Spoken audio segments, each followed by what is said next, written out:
How's it going, y'all? Titan Smash MTG, and today we're here with some Historic Anthology V decks. We have 5 different decks to talk about. We have Historic Anthology V on the way next week. Also, today we just got news that Thassas Oracle has been banned, so in the background here, our fallen comrade, but not really comrade, Thassas Oracle. To speak on the ban real quick, I think it was the right decision. Thassas Oracle is just a card that no matter how much as Historic goes on, there's going to be more and more ways to kind of break this and do things with it. I think that was the correct choice, banning it over Tainted Pack. This way, people who have Tainted Pack can still try to use this for other decks if they choose to. I'm not sure how they'll do that. They may just rot away as your wild cards, honestly. But I'm happy to see Thassas Oracle's card gone. It's just not a fun card to have in the format. But anyway, enough yapping about that. Now that we don't have that in the format anymore, we can talk about these new decks for Historic Anthology V coming next week. Now, most of these are pretty much just existing archetypes, nothing too crazy, except for the first deck is actually a little spicy. Most of these are just kind of existing decks, but with some cards from HA5. So we'll show these off and talk about them and see how they go. So let's jump into it. Quit yapping. Deck number 1. So deck number 1 here we have is Mardu Reanimator. This is one that I've seen a lot of people say they're excited for and want to try out. Now, I'll be honest, I don't think this is going to be a real archetype once it gets down to it.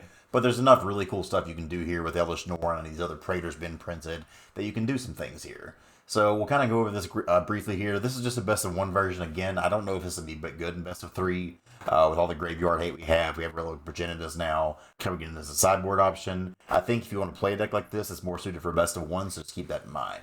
For this deck here, we have a whole playset of Faithless Looting, just a great card to be able to find your pieces you need and get your pieces into the graveyard. So an easy 4 of there.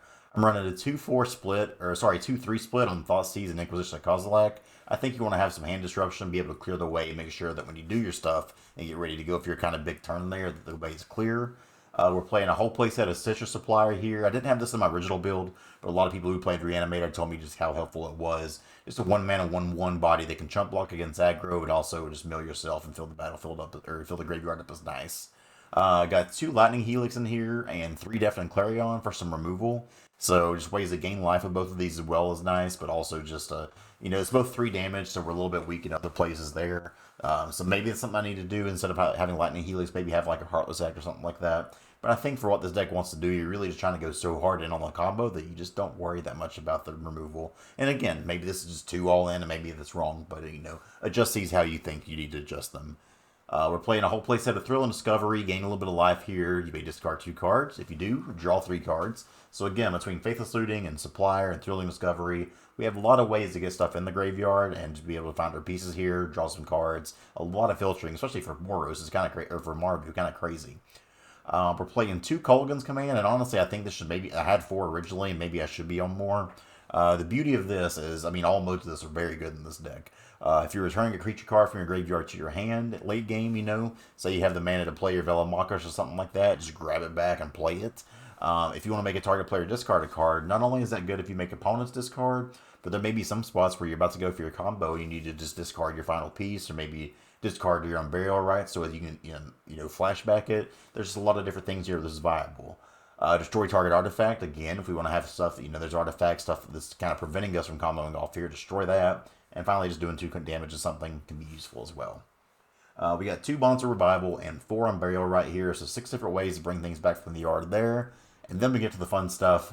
We have 1 Daragaz Reincarnated, 2 Elesh Norn, 2 Sheladred, 3 Velomachus to lower hold, and we even got 1 Jenga Taxes here. We can't even play the thing in our colors, but if we want to get this in the graveyard and bring it back, it seems like it'd be super, super nice to do that. The opponent has one turn to answer this, or they're discarding their whole hand. This deck just seems really, really fun to me. Again, I don't expect this to be super, super competitive or anything, but I think it's a neat little starting point if you're wanting to try a Reanimator shell and have some fun with that. So, deck number 1, Mardu Reanimator. Let's look at deck number 2. Let's go. So deck number 2, I'll just kind of gloss over real quick just because we have talked about it in the video already, but this is Atarka Pyromancer, Atarka Arcanist. Essentially what this is a Dreadhorde Arcanist kind of shell. I did change this up a little bit. We got the Soulscar Mages there as a 1-drop here instead of the Llanowar Elves. We're not really a rampy deck. We top out, besides Embercleave, we top out at 3 mana. So with all the burn we have here, Soulscar Mage is actually really effective, and it's a way to make our small, cheap removal here actually be a lot better. We got the Abundant Harvests, the Shocks, the Tarkus Command. So excited to be playing with the Tarkus Command in Historic. I really am. And Atarka's Command putting +1 or giving everything +1/+1, and then you play it again with Dreadhorde Arcanist. There's just so many different things you can do with this. Your Dragon's Guard Elite in this deck can get huge. You're fighting stuff. You're going wide. You're going big, and then you still have that top end of Ember Cleave. I think this is going to be a very cool way to play Gruul. Again, maybe just Gruul, like maybe just more traditional Gruul or Gruul Company is still the way to go here. But I think this is worth investigating here. And again, that's largely because Atarka's Command is so good. So yeah, that's Atarka Pyromancer, Atarka Arcanist, however you want to say it. That's what we got there. Let's take a look at deck number 3. Let's go. So deck number 3 here, Green-White Company, Selesnya Company. And again, I feel like this is kind of a cop-out because we're just not adding a lot here. But if it ain't broke, don't fix it. This was already a good deck in the format, and it was actually a really good proactive deck that had a good matchup against the pack decks because Archon of Emeria could just stop them from comboing off. I still think you want to be playing a playset of Archon of Emeria, though. I still think it's a really good card in the format and something that, you know, just making all your people's lands enter and tapped if they're non-basic. All that kind of stuff is good. But now we have Dromoka's Command in the format. I've got this in here as a 2 of. You don't want to be cutting too many creatures in this kind of shell, but I still think a 2 of Command here is really nice. Especially, you know, it's late game here. You kind of got a little bit of a board stall where you need to get your creatures through.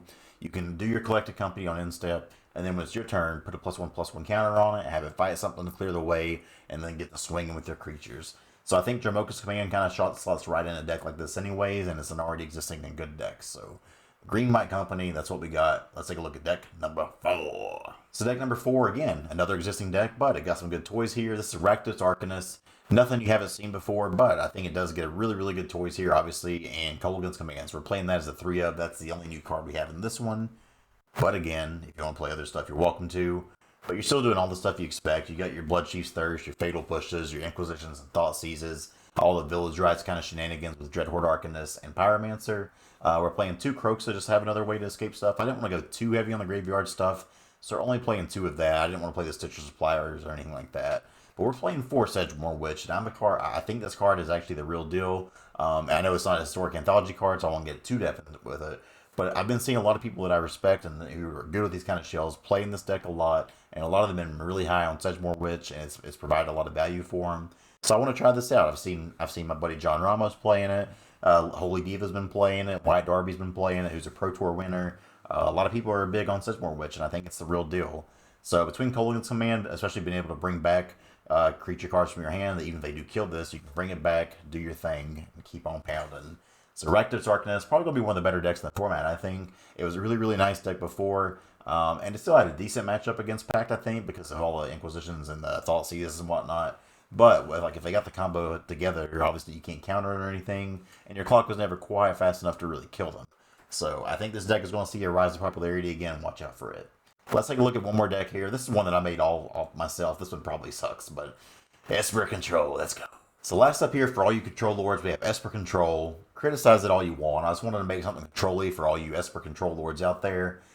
This may just be completely wrong or just bad, but I wanted to be able to play Silumgar's Command and Ojutai's Command along with all these other Esper threats. And now that we don't have things like... I think Control in general usually had a really bad pack matchup, so with Thassas Oracle been banned, I think this would actually be seeing some play again.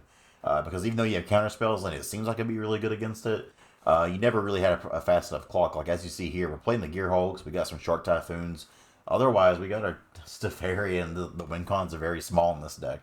But yeah, going black in here allows you to play your Thought Seizes, your Eliminate, Extinction Event, but it also gives you access to Silumgar Scorn, which even though I think it's the worst of the commands in a draw-go deck like this, I think you can actually afford to have a little bit heavier spell like that. And there's sometimes in these kind of decks where if you just have this and pull it off, it wins. Or not wins, but it does really good. So I think Esper Control could be a real thing. The Zorius Control may just be better. I do think Ojutai's Command is actually okay, especially in the right matchups. It just hits so hard. So watch out here for what we got. This is Esper Control. If you're a Control Mage and this looks bad, I'm sorry. I didn't mean to do it injustice. I'm just not a Control player at heart anymore. So this is what I came up with on the spot. So I hope you all enjoyed this. So that's what we got there for our 5 decks for Historic Anthology 5. Let me know what you think in the comments. If you have anything that you're wanting to see built or you're brewing yourself, let me know. I'm always excited to hear about y'all's brews. Again, don't expect a lot of new things to come out of a lot of this kind of stuff. A lot of really neat decks, but nothing like, I don't think you're going to see any brand new archetypes other than Reanimator come back and be a thing. But I think a lot of these cards are really, really good and will slot into existing shells. Hope y'all enjoyed this. If you did, like, comment, subscribe. Thanks for watching. See y'all next time. Let's go.